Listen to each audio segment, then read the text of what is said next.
ఈరోజు మీకు నేను ఏం చెప్పాలి, ఇవన్నీ ఒకటి అనుకుంటే నేను ఒకటే నిర్ణయం తీసుకున్నాను. నేను మీతో పంచుకోవడానికి వచ్చాను నా భావాలు. చాలా గొప్ప నేల ఇది. ఒక మొల్ల రామాయణం, ఒక అన్నమయ్య, మొల్ల, వేమన, పుట్టపర్తి నారాయణాచార్యులు గారు, ఒక చంద్ర పుల్లారెడ్డి గారు, ఒక తరిమేల నాగిరెడ్డి గారు, బళ్ళారి రాఘవ, కేవీ రెడ్డి గారు, బుయ్యాలవాడ నరసింహారెడ్డి గారు, గారిచెర్ల హరిసర్వోత్తమరావు గారు, ఇలాంటి మహానుభావులు ఎంతోమంది రాయలసీమ నేల నుంచి వచ్చారు. అలాంటి నేలకి తిరిగి పునర్వైభవం రావాలి. రాయలసీమ అంటే అభివృద్ధికి వెనుకబాటు కాదు, అవకాశాలకి ముందుండి నడిచే ప్రాంతం అనేది మనందరికీ అనిపించుకోవాలి.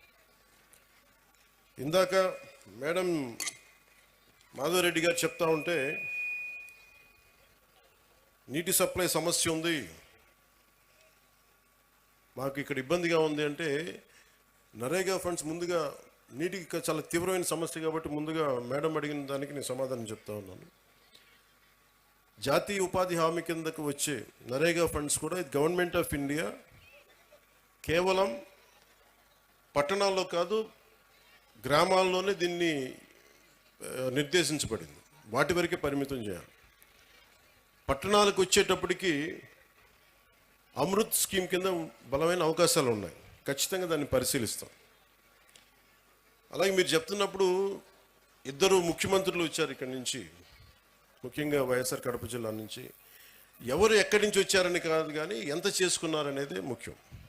ఎందుకంటే దేశాన్ని అంతా ఒకలా చూడాలి, రాష్ట్రాన్ని అంతా ఒకేలా చూడాలి. అంటే మీ దృష్టికి, మేడం దృష్టికి తీసుకొస్తుంది.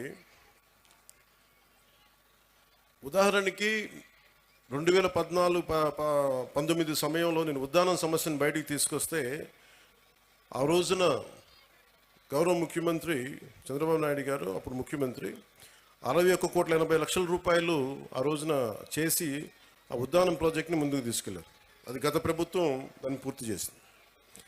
అలాగే ఇంత కడప నీటి సమస్య ఇంత తీవ్రంగా ఉందనేది నాకు మాధురెడ్డి గారు చెప్పే వరకు నాకు తెలియలేదు. ఎందుకంటే ముఖ్యమంత్రులు ఇద్దరు వచ్చారు కాబట్టి అసలు ఇక్కడ సమస్యలన్నీ తీరిపోయి ఉంటాయి నేను అనుకుంటే, నాకు అర్థమైంది ఏంటంటే ఇక సమస్యలు తీరలేదు, ఇంకా చాలా బలంగా నీటి ఇంకా ఇబ్బందిగా ఉంది అనడానికి. ఉదాహరణకి మొన్న మేము క్యాబినెట్లో 45,63,00,000 రూపాయలు మేము పులివెందలకు సంబంధించి డ్రింకింగ్ వాటర్ సప్లై ప్రాజెక్టుకి డబ్బులు ఇవ్వడం జరిగింది మేడం. అలాగే డ్రింకింగ్ వాటర్ సప్లై కర్నూలుకు కూడా 36,56,00,000 ఇవ్వడం జరిగింది.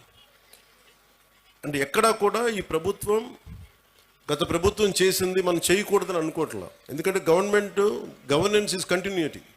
పార్టీలు మారచ్చు, వ్యక్తులు మారచ్చు, కానీ పథకాలు నిరంతరం సాగాలనే ఉద్దేశంతో దాన్ని ముందుకు తీసుకెళ్తాం. దురదృష్టవశాత్తు మన కడపకి చేసుకోలేకపోయారు. కానీ మాధవ్ గారి ఆధ్వర్యంలో ఇది ఖచ్చితంగా నీటి సమస్యను తీర్చి, మీకు ఏమైతే ఈ మౌలిక సమస్యలు ఉన్నాయో వాటన్నిటి మీద దృష్టి పెట్టేలాగా నేను చర్యలు తీసుకుంటానని మీకు మాట ఇస్తున్నాను.